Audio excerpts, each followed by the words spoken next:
ถือว่าก็สบายดีเด้อพ่ออีแม่ทั้งบ้านเฮาบ้านชุกมาคุ้มทงเนาะดีอกดีใจเลยมาพ่ออ้ายข่อยเนาะสุขภาพดีเด้อลุงเด็กข่อยก็ได้อยู่ร่วมกันมาแต่น้อยๆพุ่นนี่เอ้ยบ้านเกิดอยู่บ้านน้องพัดบงเนาะครับเจ้าหญิงนี่ชื่อพงเกี่ยวบุญเจริญเนาะอดีตก็เป็นเคยอยู่เรียบชายแดนนั่นแหละเนาะลุงเด็กก็สิหูดีดอกเนาะแต่ว่านับปัจจุบันนี้ไปตั้งถิ่นฐานพุ่มเน่าอยู่แขวงเชียงกองเนาะอยู่เมืองชาแจกแขวงเชียงกองฮะอยู่น้องวันบุ้งเปล่าพ่อเปิดไม่ทราบเดี๋ยวเสียแล้วเนื้อแม่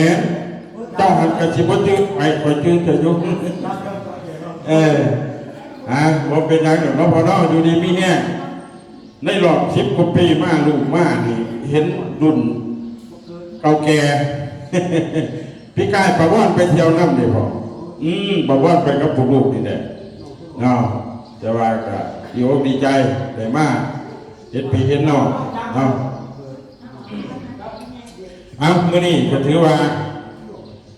เป็นโอกาสดีเนาะที่ได้มากับบ่คือว่าที่ได้มาหรอกเพราะว่ามีงานอยู่บริษัทอยู่ปักเซ่ก็ได้มาบ้านนี้ก็ได้ได้ลวงมาทั้งนี้ เพราะว่าประธานเป็นมาคนเดียวก็ได้มาเป็นหมู่เพิ่นเอามาเยี่ยมมายามพี่น้องทุกบ้านเฮาแต่ว่าเฮาก็มีหน่วยงานเด้อฝากในเด้อ2 ทางเพิ่นที่มาเกิดไว้อยู่เมืองเฮากับองค์การต่างๆเมืองเฮานี่แหละเอาฝากพี่ฝากน้องทั้งนี้โสดพอโสดบ่เป็นหยังดอกเอ้ยพอคอยจังบอกมันคือเก่านะบ่เป็นหยังดอกยังโสดคือเก่าบริษัทพวกลูกเอาแต่คนโสดดอกส่วนใหญ่แต่ว่าคนบ่โสดก็เอาคือกันเนี่ยแต่ว่าเอาไปเฮ็ดเบี้ยอีกแผนกนึงพวกบ่โสดพวกโสดก็เอามาเฮ็ดอีกแผนกนึงน่ะนะโอ้ยน้อยพอข่อยยังบอกมันอยู่ดีมีแห้งเด้อพอข่อยปี2026เนาะได้มาพบมาพอกันแต่ว่าการพัฒนาบ้านเฮาก็คืบหน้าเนาะพ่อเนาะโอ้จนสิบ่จื้อเพื่อนวัดสิเวหมอเสิร์ฟเด้เสิร์ฟสีน่ะวัดสิเวบ่จื้อเฮือนกระดึบกายเด้อบ่เอ๊ะมาหมดทางเข้าวัดเอียงเด้อวะกายเฮือนเพิ่นนี่ได้ว่าเราเอาเชิญมาชิมกาแฟน้ำเพิ่นเด้อกาแฟเสียวอ๋อน้องคนลงเสียวกันม้วนเขาต้องสมัครแล้วเสียวกันโอ้ลุงหวานบอกลุงหวานเป็นพ่อลุงกระเมียนนะเนาะแม่นตาเป็นยังมีเนาะมันเป็นอย่างใจเย็นๆเท่ามันนี่โอ้ยังไปบอกเพิ่นอยู่ด้วยแม่มาชิมกาแฟก่อนชิมกาแฟก่อนน้องสาวเพิ่นกำลังบริการเราให้ดื่มกาแฟสักก่อนเพื่อสิรับข้อมูลจากทั้งบริษัทเฮาเรา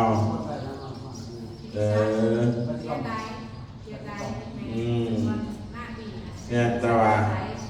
ทักทายถามข่าวกันเลยอันบ้านเฮาปลูกหยังแน่ปลูกเขาเป็นหลักบ่พ่อลุงอาชีพเป็นหน้าเป็นหลักแน่นอนหวานเขาเนาะแม่ที่นี่หลายๆบอกลอยป้ายเนาะกับกุ้งกินแต่ก็เลยขาย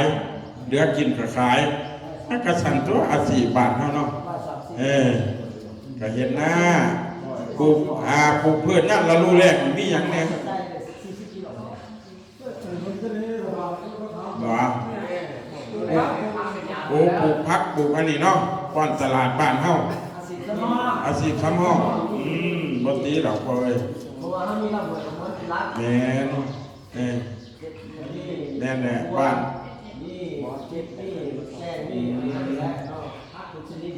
โดยปลูกพักสุกชนิดเนาะพักสู้ก็ต้องปลูกเป็นดอกพอยปลูกแต่ก็บ่ได้รับผลดอกเหมือนก็เอากาแฟมาปลูกหวานเท่าเศร้านะ ไปหาเห็ดต่อบ่ใหญ่น้ำเจ้าหรอกมันผิดดิเพราะว่ากาแฟมันต้องการอากาศแต่35%จังเอา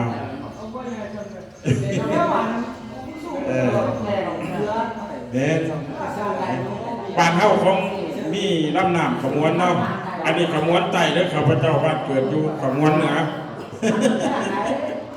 ลำขมวนคือกันแต่ว่าอยู่ขมวนเหนือ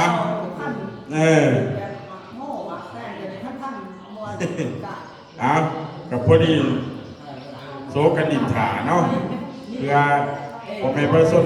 สิมาตือบีกว่าสัตว์เพิ่นยังไปเอื่นมาอยู่เอา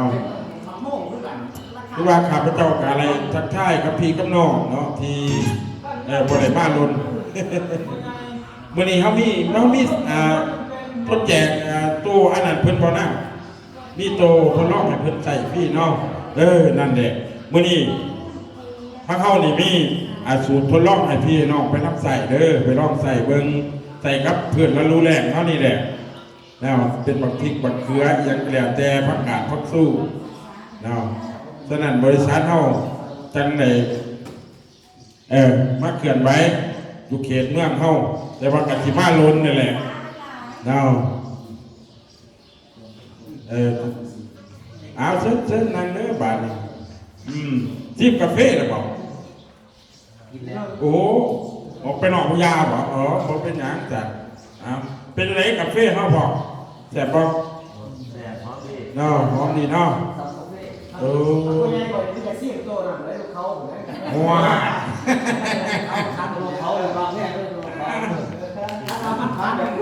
โอ้ว่าสั่น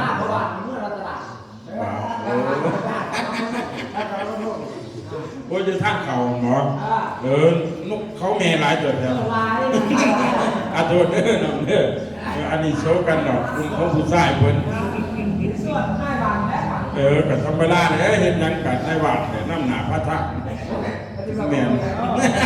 ถ้ามันมาคันแทนพระบาทเนี่ยพ้นกันเดี๋ยวเห็นมันเป็นการยืนไหนช่วง5 วิสันพูดแล้วผู้คนขายดูว่าได้ขายเด้คนผู้แรกขายผู้ได้แบบนี้เอาไปสร้างงานเลยมันอยู่ในรวมเนาะพ่อเนาะวันข้าแล้วเราก็จะให้มาบอกวิธีน้ำใสอีกเนาะสบายดีเพื่อน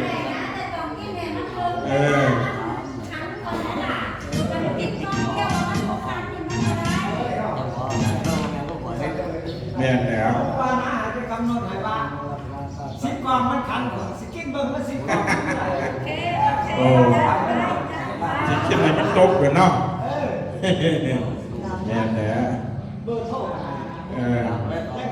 เอาเพื่อนมีเบอร์โทรอย่างที่นะครับเนาะเพื่อนกัดที่มีเบอร์โทรของเพื่อนอะไรแม่นโอ้ยพอเป็นนังเขาใจดีหรอกพ่อเขาใจพอดีตัวนี้ดีใจเบิร์ดคือเราดีเอาไปทำนี่นะโอ้ยท่านบอกวิธีนี้ว่าท่านเอาคนนี้ขอพูดสิฮัทเพิ่มสิอะไรจะพอกันไทยโมเมนต์ปีนี้ซ้ายแน่นสิมาอ่อนแล้วเนาะ2,026เขาบอกเป็นยังดอกเอาเส้นเลยเป็นรักฐานที่ยากนะเนาะ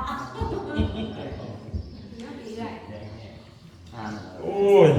มันนั่งไก่ทั้งนี้เด้อโอ้ยเจอกันอยู่ว่าดีเนาะ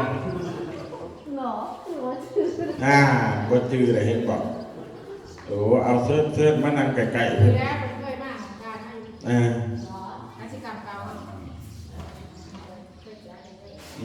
จักกันเหมือนนั่นแหละ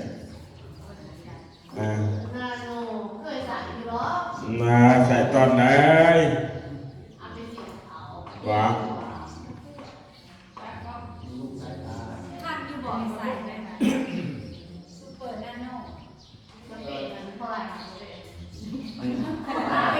จิ้มร้อนถูกป่ะ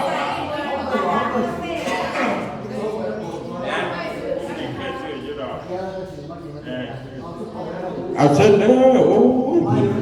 ย มาสากอันยังดีกว่าบ่มาได้เนาะโอ้ไปเปลี่ยนเสื้อใหม่นุ่งสีแดงแม่นจ้าว่าฮั่นกินกาแฟแล้วแสงตาแจ่มบ่